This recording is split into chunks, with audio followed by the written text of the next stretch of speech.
Bonjour à tous et bienvenue dans ce nouvel épisode de Celeb Chat Podcast. Après de longs mois d'attente, je suis enfin de retour. Heureuse de pouvoir enfin vous donner toutes les news les plus croustillantes du monde des people. Cela vous avait manqué? Parce qu'à moi, terriblement. Cette pause était nécessaire et je suis certaine que vous ne m'en voudrez pas. Pour rappel, Celeb Chat Podcast, c'est le seul podcast français qui vous sert chaque jour les news people françaises et internationales. De plus, des épisodes spéciaux seront en ligne pour vous refaire la chronologie des faits les plus fous entre l'arrestation de Didi alias Sean Combs, l'affaire Poupette Kenza, cette influenceuse aujourd'hui en prison, enceinte et sur le point d'accoucher derrière les barreaux. Vous saurez tout sur ce monde de strass et paillettes, mais surtout impitoyable des people. Alors, prêt? C'est parti. Au sommaire d'aujourd'hui dans Celeb Chat Podcast, Tito Jackson, le frère de Michael Jackson, est décédé à l'âge de 70 ans. Il était membre des Jackson 5 et il était également le père des 3T. Et puis, séquestration de Paul Pogba, peut-être en avez-vous déjà entendu parler. Eh bien, il y a du nouveau dans cette sombre affaire de famille. Accusé d'avoir séquestré et extorqué Paul Pogba en 2022, 6 proches du footballeur, dont son frère Mathias, seront jugés pour des délits liés à cette affaire de chantage à 13 millions d'euros. Et puis, David Hallyday et ses sœurs Jade et Joy sont-ils sur la voie de la réconciliation ? Voici la grande décision que les filles devraient prendre au sujet de leur mère. Près de 5 mois après son terrible accident, Kenji Girac remonte en selle et sur scène. Après avoir dévoilé par surprise un nouveau titre à ses fans, il est apparu à Saint-Tropez, guitare à la main, pour un petit concert privé. Mais tout de suite, Didi placé en garde à vue dans l'affaire du trafic sexuel. L'étau se resserre. Le rappeur Sean Combs a été placé en garde à vue à New York suite à plusieurs plaintes, notamment pour agression sexuelle. C'est parti. Sean Combs, plus connu sous le nom de Didi, P. Diddy, Puff Daddy, connaît actuellement des moments très compliqués, lui qui est visé par de nombreuses plaintes pour agression sexuelle. Le célèbre rappeur a même été arrêté par la police dans la soirée du lundi 16 septembre et placé en garde à vue. Alors, que sait-on réellement de ces accusations qui risquent de mettre un terme définitif à la carrière de Didi ? Adria English, une ancienne actrice de films pour adultes, a porté plainte contre Didi. Le rappeur se serait servi d'elle comme d'un pion sexuel pour le plaisir et le bénéfice financier d'autres personnes pendant plusieurs soirées en Floride entre 2004 et 2009. Cette accusation et bien d'autres ont valu à l'artiste de se faire arrêter le lundi 16 septembre. Le procureur Damian Williams a déclaré que des agents fédéraux ont arrêté Sean Combs sur la base d'une inculpation prononcée par le parquet fédéral de Manhattan. L'affaire est donc très sérieuse, même si les charges retenues n'ont pas encore été révélées. Maître Marc Agnifilo, l'avocat de Didi, a avoué être déçu de la décision du bureau du procureur des États-Unis de continuer ce qu'il estime être des poursuites injustes à l'encontre de Sean Combs. À 54 ans, Didi risque gros.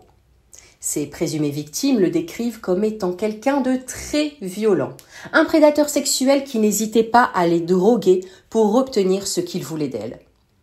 Les plaintes ont commencé à s'accumuler depuis novembre 2023. 9 plaintes en tout sont aujourd'hui comptabilisées. L'accusation de Cassie Ventura, souvenez-vous, l'une de ses anciennes compagnes, est probablement celle qui a le plus fait parler. Souvenez-vous, en mai 2016, une vidéo montrant Didi frapper extrêmement violemment sa compagne a été publiée et a fait le tour des réseaux sociaux. Il la jette au sol et lui donne de nombreux coups de pied. Il avait dit « Mon comportement sur cette vidéo est inexcusable ». Bon, il avait essayé de faire des excuses publiques qui n'ont pas convaincu. Cette affaire ne sera cependant pas retenue pour le jugement prochain du rappeur car un accord entre Cassie et Diddy avait été trouvé. Il aura fallu attendre 2003 pour revoir Tito Jackson sur scène, des décennies après la fin des Jackson 5. Le troisième enfant de la fratrie Jackson avait retrouvé ses premiers amours en solo, le blues. Et 2 albums avaient ainsi vu le jour, Tito Time en 2016 et Under Your Spell en 2021. Et comme je vous le disais en sommaire, Tito Jackson est décédé ce dimanche 15 septembre, à l'âge de 70 ans. La triste nouvelle a été confirmée par l'ancien manager de la famille, Steve Manning. Tito Jackson, de son vrai nom Toriano Adaril Jackson, est né en 1953, soit 5 ans avant son frère Michael. Et il formait avec les 3 autres frères les Jackson 5. Selon les informations relayées par le Daily Mail, Tito Jackson, chanteur et guitariste qui s'est fait connaître avec ses frères dans les années 60, a succombé à une crise cardiaque dans un centre commercial du Nouveau-Mexique. Il s'était arrêté en route pour l'Oklahoma, où il s'était récemment installé. La police a indiqué au journal britannique qu'un passant avait sollicité l'intervention des forces de l'ordre autour de 18h17 au centre commercial American Heritage Plaza, signalant qu'une personne nécessitait une assistance médicale. L'ancien chanteur a été transporté d'urgence à l'hôpital et Tito Jackson y a été déclaré mort peu après son arrivée. Steve Manning a confirmé, comme je vous le disais, cette tragique nouvelle dans tous les médias internationaux.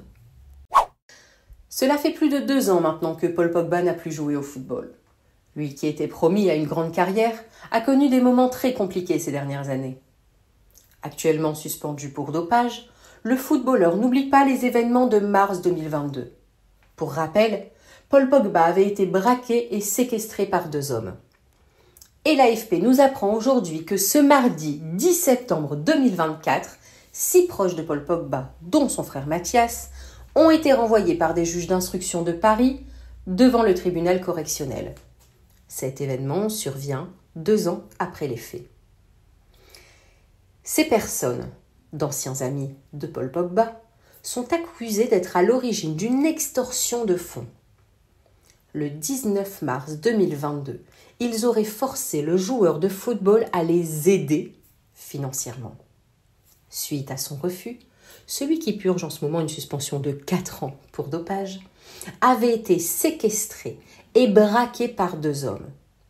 Ces derniers ne demandaient pas moins de 13 millions d'euros. Dans leur défense, les mis en cause ont estimé qu'il s'agissait d'une simple réunion amicale. Mais les juges d'instruction ne semblent pas du tout du même avis. Quant à Mathias Pogba, le frère de Paul, qui serait également impliqué dans cette affaire, eh bien il était absent lors des faits. Mais quand il a appris cette séquestration, il serait allé dans le sens des malfrats, en faisant pression pour que son frère paye la somme demandée. Selon Mathias Pogba, il aurait été victime d'une manipulation et n'a agi que par peur pour ses proches et pour sa propre sécurité. Les juges ont estimé que près de 250 000 € avaient tout de même été versés en remise de fonds aux 5 proches. Les hommes armés ayant physiquement menacé Paul Pogba n'ont jamais pu être identifiés. Une aubaine pour les accusés qui se déclarent, eux aussi, victimes de pression. Parmi ces 5 personnes, 3 sont des amis d'enfance de Paul Pogba et 2 autres des connaissances. Ils seront jugés, comme je vous le disais, pour extorsion, séquestration et association de malfaiteurs délictuels. Mathias Pogba, de son côté, se voit reprocher une tentative d'extorsion et une association de malfaiteurs délictuels. Cependant, malgré la gravité des faits et avec l'accord de la partie civile, les faits qui sont reprochés sont requalifiés en délit et non plus en crime. À l'été 2022, Mathias Pogba publiait des vidéos pour reprocher à son frère de les avoir abandonnés. Et c'est comme ça que cette affaire familiale est devenue publique. On se rappelle aussi Mathias Pogba accusant Paul d'avoir fait appel à un marabout pour ensorceler son coéquipier Kylian Mbappé. Une affaire qui n'en finit plus de nous étonner. David Hallyday, en pleine tournée, hommage à son père Johnny, a fait une déclaration pleine de sens lors d'un entretien exclusif pour le magazine Gala. Alors que les tensions autour de l'héritage du taulier continuent de peser sur la famille, David a décidé de tendre la main à ses demi-sœurs, Jade et Joy, adoptées par Johnny et Laetitia. Ces dernières, encore très marquées par les conflits liés à la succession, ont du mal à pardonner à leurs aînés Laura et David. Et lors de cet entretien, David Hallyday a déclaré qu'il était prêt à accueillir ses sœurs à bras ouverts, affirmant « Je les aime, je les ai toujours aimées ». Cependant, il leur demande également de prendre une grande décision concernant leur relation avec leur mère, Laetitia Hallyday. Alors, vont-ils réussir à trouver un terrain d'entente ? Ce n'est pas gagné. Je vous le disais, les tensions autour de la succession de Johnny sont devenues un sujet public depuis plusieurs années. Jade et Joy en particulier ont exprimé leur douleur face aux réactions de leurs aînés. Jade avait déjà confié qu'elle ne pourrait jamais leur pardonner et qu'elle se sentait trahie. Une fracture familiale qui semble peser lourdement sur les deux adolescentes. Mais David, de son côté, garde une position apaisante. Il a dit « Il y a deux chemins dans la vie. Soit vous portez des choses très lourdes et vous les laissez infuser en vous comme un poison, soit vous les transcendez. » Une manière pour lui d'encourager ses sœurs à tourner la page et à prendre leurs propres décisions loin des influences extérieures. Et selon lui, il est important que Jade et Joy prennent du recul pour se faire leur propre opinion. Mes sœurs, il faut qu'elles vivent par elles-mêmes. Jusque-là, elles ne connaissent que ce qu'on leur a raconté. Alors malgré les tensions, David Hallyday reste profondément attaché à ses sœurs et il attend avec impatience les retrouvailles. Selon lui, peut-être quand elles seront plus adultes, matures et capables de comprendre les sujets d'héritage. Une chose est sûre, la porte est ouverte et le restera toujours, mais il refuse de forcer les choses. Ce sont mes sœurs, je les aime. David Hallyday semble déterminé à ne pas laisser ces conflits définir leur relation. Il souhaite avant tout leur bien-être. En attendant, il leur a fait comprendre qu'il sera toujours là pour elles. Reste à savoir maintenant si Jade et Joy accepteront son geste et si elles décideront de s'éloigner de l'influence de leur mère. La nuit du 21 au 22 avril dernier semble loin derrière Kenji Girac. Souvenez-vous, ce soir-là, à Biscarrosse dans les Landes, le chanteur de 28 ans a été gravement blessé par balle. Un drame qui s'est déroulé dans des circonstances qui demeurent floues, sous fond d'alcool et de cocaïne. Mais pour lui, hors de question de s'apitoyer sur son sort. L'artiste pense avant tout à ses fans. Si le conjoint de Soraya n'avait plus été aperçu physiquement depuis le drame, c'est sous le soleil de Saint-Tropez qu'il a été vu ce 10 septembre. Mieux encore, il s'est même emparé de sa guitare. Dans un post Instagram dévoilé par un compte fan du chanteur, on découvre celui-ci dans ce qui doit être une maison privée. Dans cette courte vidéo, Kenji apparaît détendu. Tout vêtu de blanc face à son micro, il a offert aux personnes présentes un concert privé avant d'être largement applaudi. Et puis lorsque la vidéo s'arrête, l'artiste semble s'emparer du micro pour dire quelques mots à son assistance, mais ils ne sont pas audibles. Ce retour en musique en dit long sur l'état de santé du gagnant de la saison 3 de The Voice, qui semble aller beaucoup mieux. Une grande joie pour ses fans, très nombreux à commenter la vidéo. Il faut dire qu'ils attendaient ce moment avec impatience. Certains craignaient sans doute que sa convalescence ne dure trop longtemps. Il n'en est rien puisque l'artiste n'a pas fait qu'une brève apparition dans une villa. Il y a quelques jours, il dévoilait à ses fans un nouveau single intitulé « Si seulement », un titre écrit par son ami le chanteur Vianney. Un grand retour qu'il a pris soin d'annoncer à ses admirateurs sur les réseaux sociaux. Il a dit « Je suis très ému de vous annoncer que je suis enfin de retour. Ça m'a manqué. J'ai pris le temps de travailler une belle chanson, d'aller chercher au fond de mon cœur, de vouloir dire ce que j'avais envie de dire, du plus profond de mon âme. » Le titre « Si seulement » est déjà en ligne sur toutes les plateformes et bonne nouvelle, un album arrive. « Vivre » sera disponible le 4 octobre prochain. Un titre qui prend tout son sens après le terrible événement des mois passés. Et voilà, c'est fini pour aujourd'hui. J'espère que cet épisode vous a plu et surtout que le retour de Celeb Chat Podcast vous ravit. On se retrouve bien évidemment demain pour plus de News People, mais surtout, ne manquez pas l'édition spéciale qui est sortie ce matin. Pour vous, je reviens sur l'affaire Poupette Kenza, ou comment le monde de l'influence peut se transformer en véritable cauchemar. Allez, ciao ciao.